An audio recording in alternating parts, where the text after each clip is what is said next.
Hey guys, Clumsy here. Welcome back to Microsoft Flight Simulator and welcome to PMDG's Douglas DC-6. Oh my goodness, this is one majestic beast.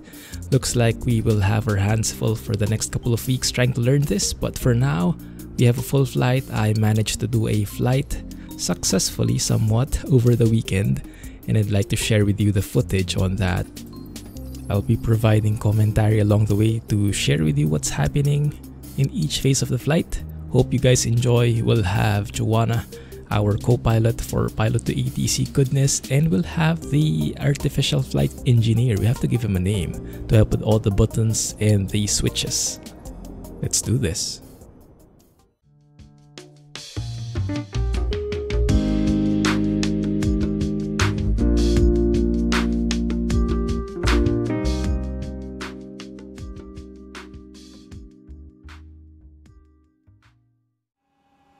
Okay, first things first, we had our flight engineer do the before start checks already. So all the buttons are ready, the plane is ready for engine start. But before that, we need to set up the weight and balance of the plane, and we do that over here on this screen on the EFB. This is very intuitive. We just set the fuel and we just set the passengers and cargo as necessary. It will depend on the SimBrief flight plan that we have, and I'm just aligning it here. Thankfully, SimBrief has a DC-6 profile already, so no need to create a custom profile for a plane. It has all the relevant stats in there, and just plug in the flight plan.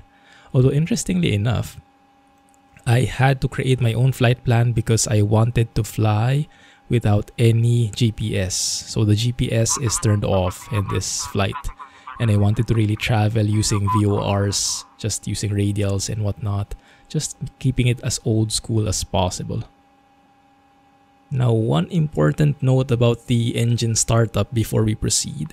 There seems to be a bit of inconsistency with the different source material, like the PMDG tutorial videos, what the manual says how it should work, and how it really works, especially if you have the realistic setting enabled. So here's an image of the EFB. If you look under the realism options, the second option there says realistic start. If you have it on, it seems like the entire sequence goes different and is much more complicated. So the steps I'm doing here in this video will reflect more of that, hopefully. And I got this info from the PMDG forums from Carl Avari Cooper, who is part of the flight test crew of this DC-6. So that looks to be dependable, and so far it seems to be working. Before we do the actual engine start, I recommend doing this. Going to your showcase camera settings, fixed camera number 2, to get the perfect view of engines numbers 3 and 4, so that when you do start, it looks amazing. So engine selector 3, we have the low boost pump for engine 3. We'll double check that the fuel pressure is there.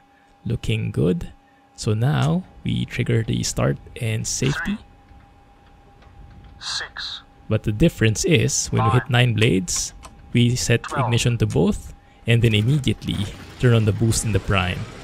And after that, we go and set the mixture to auto lean and auto rich. That went by a bit fast, didn't it? But look at that, the reward for a job well done. Check oil pressure, looking good. It has risen already. So we'll rinse and repeat, and we'll get more chances to see how it happens. It was a bit fast, but we have 3 more chances. So engine selector 4. Fuel boost pump low for 4. Fuel pressure is there. Start. Wait for 9 blades. 6. 9. Set magnetos to both. 12. Boost prime. Mixture from idle to auto lean. And then auto rich. Success.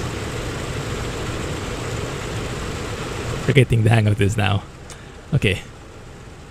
Oil pressure is looking good as well for engine number 4. Right. Switch to engine 2 this time. Low boost pump. for engine 2. 3, Start. 6, 9, Ignitions to both. 12, Boost prime. You can hear it starting up, catching. There's the mixture to auto lean, auto rich.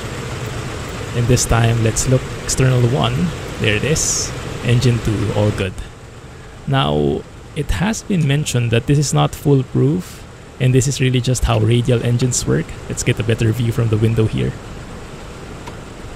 But yeah, it seems like even with this nice sequence, it's not foolproof, it's not 100%. And as we will see here in engine 1, even though we did the same exact steps, sometimes it just doesn't catch. Well, we'll see it. 3, 6, 9, 9 blades, missions to both, boost prime. You can hear it catching. Mixture, auto lean, auto rich. But somehow it doesn't work. And I guess that's just part of the beauty of it, right? So let's do that all over again, and maybe second time's a charm. What do you guys think? Set that to off. Wait for the buttons to reset. Alright, let's double check. Alright. Oil pressure is not there. Fuel pressure is there though. So we can try and start again. Start. 3, 6, 9, Both. 12, Boost prime.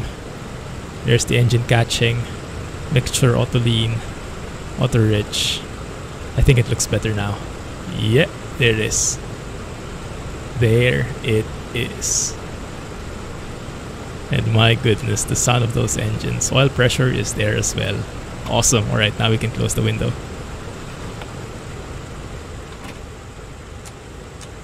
Great muffled sounds in the interior. Love it. Good. Alright. So let's ask the help from our flight engineer after start checks. off and off. And this is a good way to start learning about the different switches as well and the different steps. Generators and inverters. Checked and on. Emergency lights. Armed. Ground power. Removed. After start checks complete. Looking good. Pushback and engine start approved Philippine 436. Start our pushback, but with a twist, not with the usual tug. We're actually using our reversers here. And let's open the windows for even better sounds from the engine. Oh, look at those propellers. Beautiful. Let's have a look outside. See it in full view. My goodness. Phew. It will be a bit slower, but you can see all the gauges moving, and my goodness, the the realism that this plane offers, doesn't it? We also have this engine stress visualizer. You can see the different colors. Just making sure there are no orange or red colors in here, which would indicate some wrong practices, some unsafe levels on any of the critical components of the engine. So far so good though. What a view. Goodness. Let's take a photo of that. And now let's do our before takeoff checks. Boost pumps. Boost pumps on low. Fuel selector and crossfeed. Main tanks and crossfeed on. Autopilot and Eventually, throttle I don't want to learn all of these on my own. Hydraulic But for system. now, the flight engineer is an essential component of our flight, Okay. and will be so for the foreseeable future because of the complexity. He's setting flaps for us now. Flaps 20 would be for takeoff. Okay, DIY pushback is complete. Let's go ahead and close these windows. 36 taxi to runway 19, hold short runway 19. Alright, Taxi to runway 19, hold short runway 19, Philippine 436. taxi to the runway, which is basically there on our left. Let's go ahead and gradually push our throttles forward and hear the goodness of these engines. But let's also make sure we're not stressing any of them too much. We'll also talk to ATC here to get our takeoff clearance. And I'll brief you a bit about the departure. Tower Philippine 436 ready for departure runway 19. Philippine 436 winds are cleared for takeoff. Runway 19. Cleared for takeoff. Runway 19 Philippine 436. Good. So here I'm just setting the radial for the VOR. We have a quite interesting departure here. So currently I am tuned in to the Lawag VOR. That's where we're departing from. This is the Lawag Airport in the Philippines, Romeo Papa Lima, India. So I tuned into the VOR here, and the departure actually involves us going straight and then turning right, looping around over the airport before we proceed to our intended radial outbound. And that's basically to give some extra time. Oh, look how the cabin shakes, guys, as we enter those harmonics. Beautiful. And hear the engine. But yes, so the departure would take us straight out from runway 19, and then we'll be turning right in around 5 miles after departure. We'll be flying over the airport itself, flying over the VOR, and then we'll turn right again and proceed outbound. So it just gives us like a loop around to give it enough time to circle around and gain enough altitude. I'm guessing that's because there are some mountains up ahead, and for aircrafts like us, which don't have the best climbing power, then it would be ideal to get some extra time to climb. Because if we just go straight south where we are supposed to be going, then we might not have enough time to climb enough to clear those mountains. But yes, I'll show you in a bit how that works. But here we go, lining up with runway 19. I see it on the ground there. And we'll need our flight engineer. Shall we call him Felix? You give him a name, guys. Let's do a dry takeoff, because our takeoff weight is less than 86,700. I think that's the threshold point for deciding whether you do a dry or a wet takeoff. We'll go through that in more detail next time. Well, look at how that shakes. 30 inches manifold pressure. Our engineer is setting. Set. 30 inches, stabilized. Cal flaps. Stable. Cal flaps. Cal flaps set. Full power, All please. flaps for takeoff, and now he's pushing our throttles forward to 53 inches of manifold pressure. And you can hear the engine starting to sing. Ah, music to my ears. PMDG has done an amazing job here. My goodness. Set. Releasing the brakes. Off we go. Keeping center line here. Airspeed's alive. Our rotation speed is 100 knots, but the way this plane rotates, I think rotation is an overstatement. It kind of just lifts up a tad. You'll see it shortly. There we go. Rotate. And that's as much as it rotates. Yeah, it just kind of lifts off like any other GA plane. You don't really push it. They pull it up. Gears coming up. Thankfully we have the flight engineer taking care of all that stuff for us, so we can focus on what's in front of us. We'll be pitching for 130 knots, then 140, and then eventually 165. I'll be hand flying this, so for now we're departing straight out, but shortly we'll be turning to our right. And if you look at the dial at the bottom, showing our heading and showing VOR1, that arrow that points to the south or points downwards, right? That arrow pointing downwards is the Lawag VOR. That's where we'll be flying over in a bit. Hear how the engine hum changes. Oh, beautiful. My goodness, that's the airport. Climb power. Setting climb power. And once he sets the climb power, then we can pitch for 165 knots. Philippine 436, contact Manila Center on 119.3. Good day. Center on 119.3 Philippine 436. hear the engine purring down a bit. Pitching for 165 knots as we make a right turn, climbing right turn. 1,600 feet climbing to flight level 130. Philippine 436, good morning. Radar contact. After takeoff checks complete. Awesome. Plane is cleaned up and we are now continuously climbing.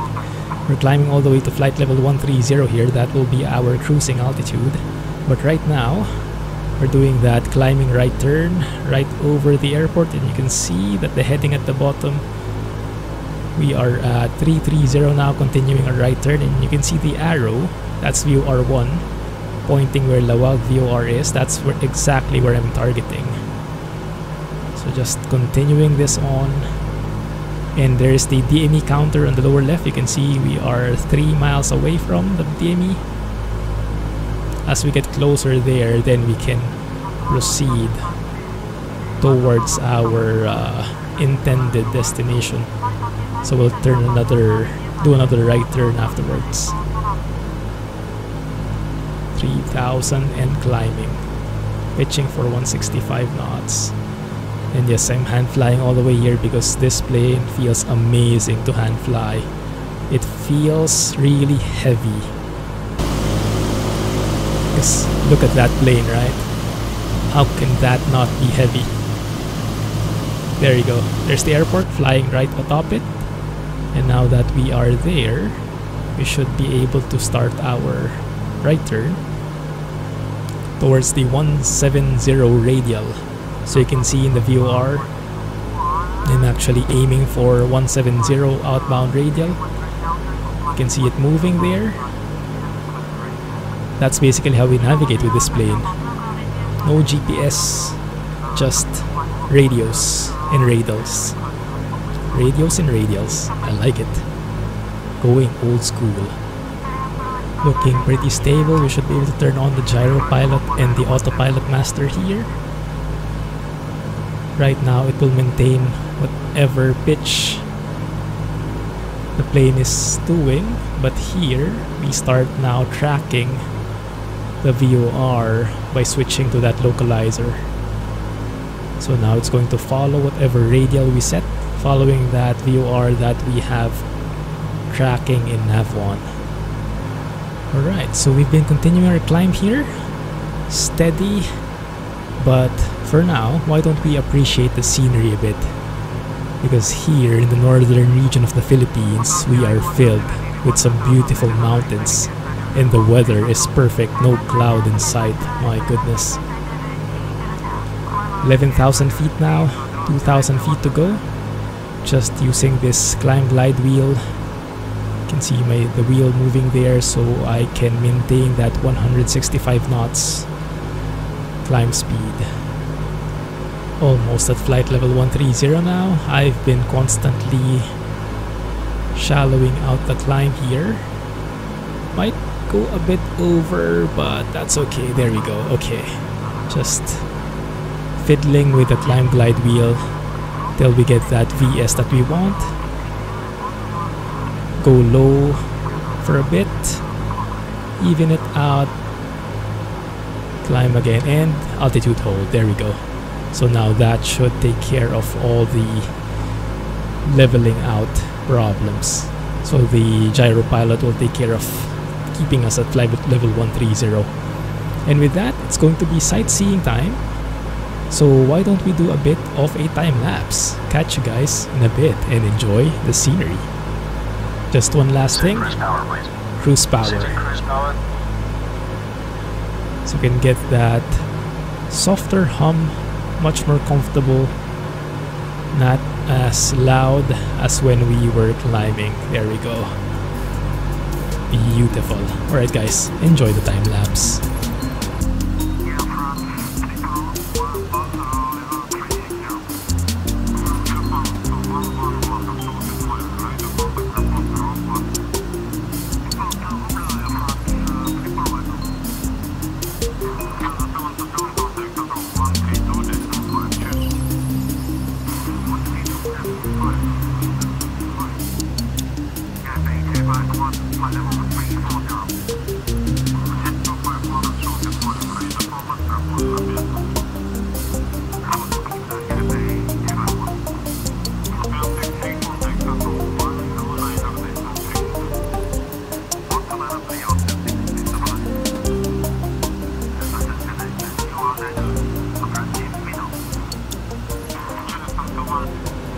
Welcome back, just in time.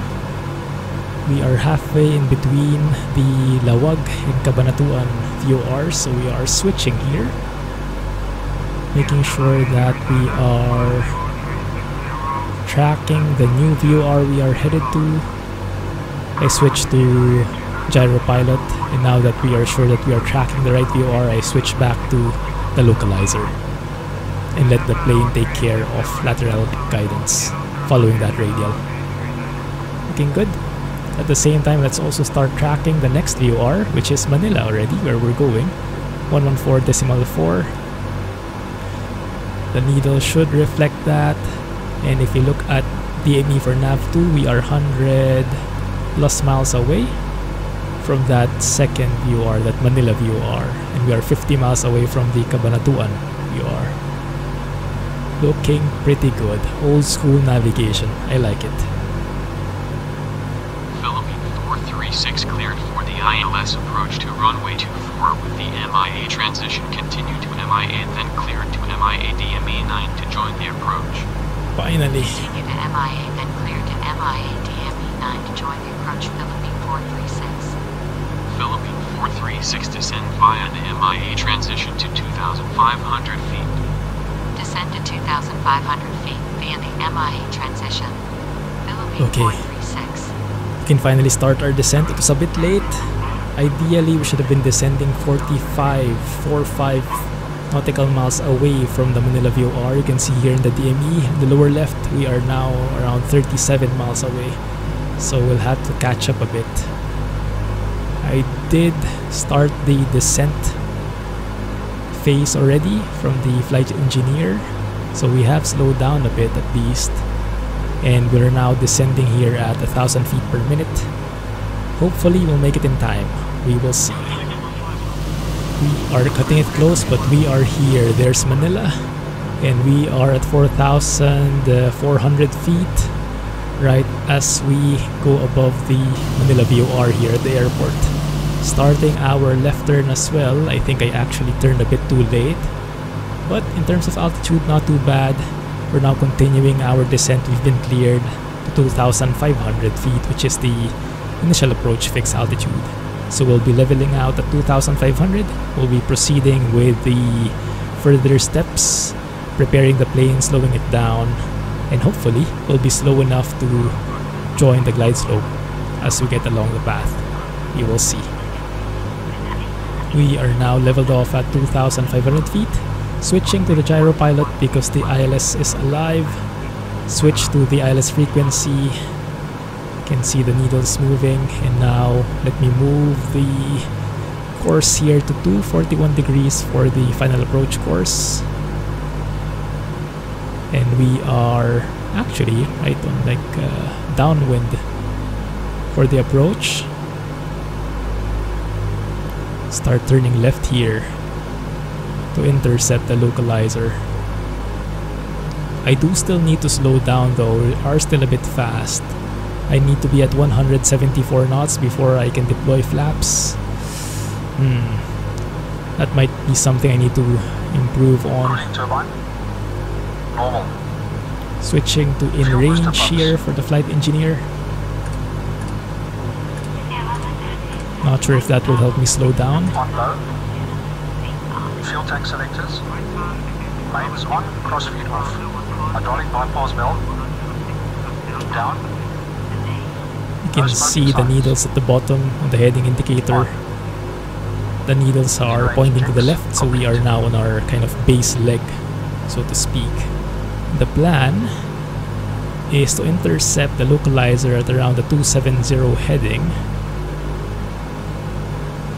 but I'm not sure if that's the best angle actually. Well, we'll figure it out. We'll try. Alright, there we go. 270. Let's level off here. Wings level. Go straight to intercept the localizer and try to capture that. So let the Gyropilot do its magic. You also have the glide slope in there now. You can see the horizontal bar on the middle dial. Okay, before takeoff, checks here. Our flight engineer is setting flaps 20.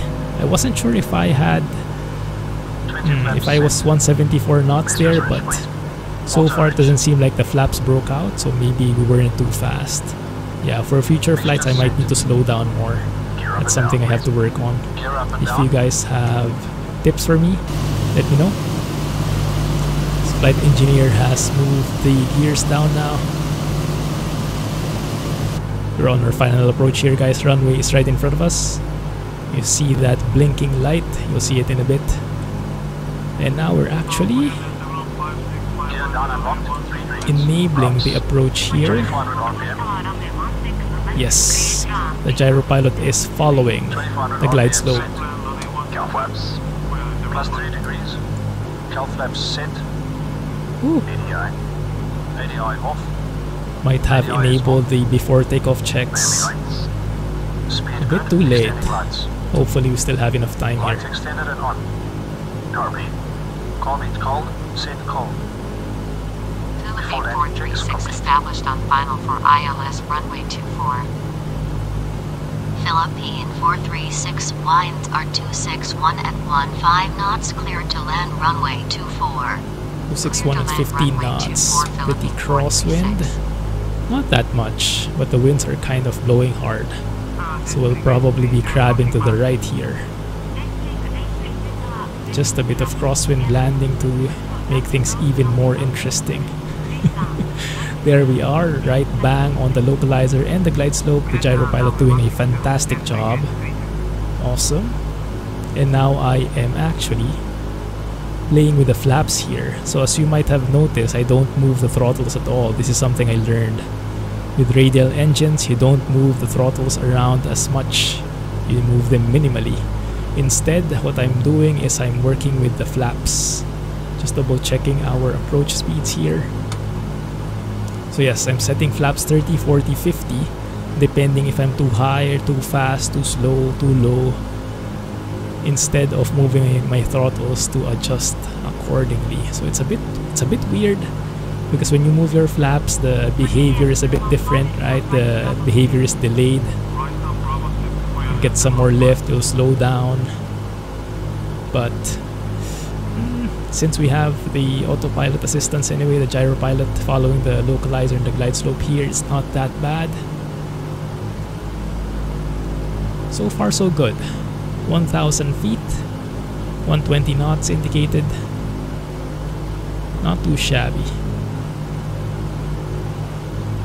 Here we go. Turning off the autopilot. We're on our own. As we get closer to the runway, yes, we get that stuttering that we are very familiar with now. But also, we'll be starting to get our flaps. Although I am too slow here, so let me just go flaps 30 a bit to get a bit of speed. Reduce a bit of that drag. And now that we are now getting too high, I need to go flaps 40 and now flaps 50, because I might have blown past that. A bit too high here, a bit too fast, but still not moving my throttles, not at all. I'll only move my throttles when we are about to go to idle as we touch down for the flare. But yes, that's what I learned. You don't touch your throttles at all, especially not moving them to idle while airborne. Here we go. Looking pretty good. Too red, too white. Flaps 50, everything looks good.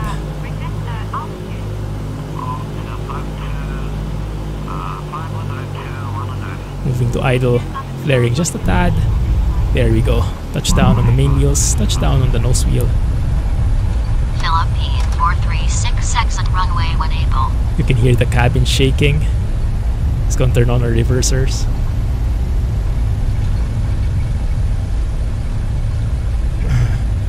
Reversers are on.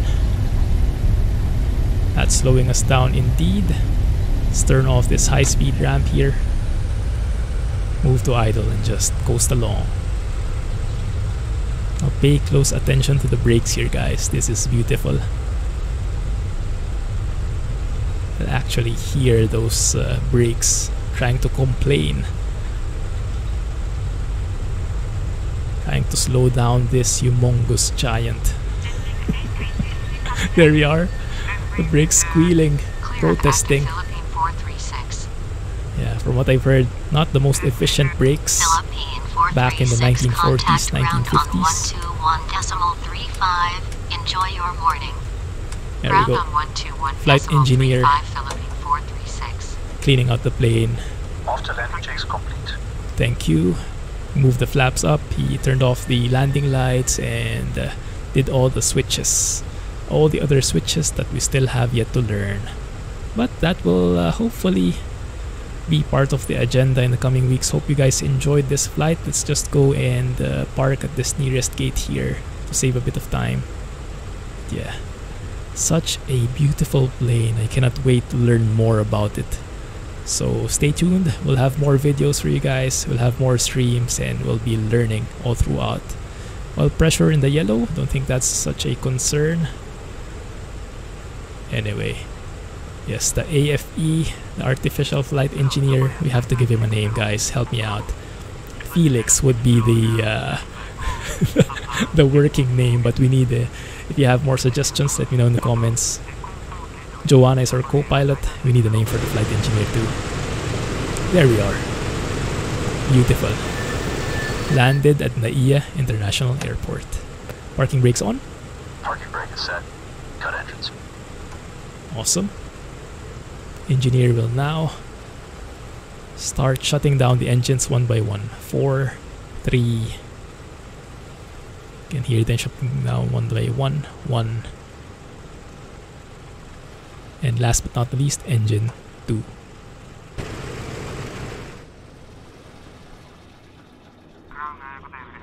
Ah, music to my ears. He'll then proceed switching everything off all the way until everything is shut down.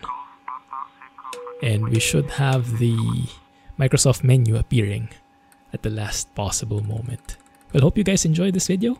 Let me know what you think. Looking forward to your comments and hope you enjoyed it as much as I did. Catch you in the next one. Clumsy flying. Bye-bye.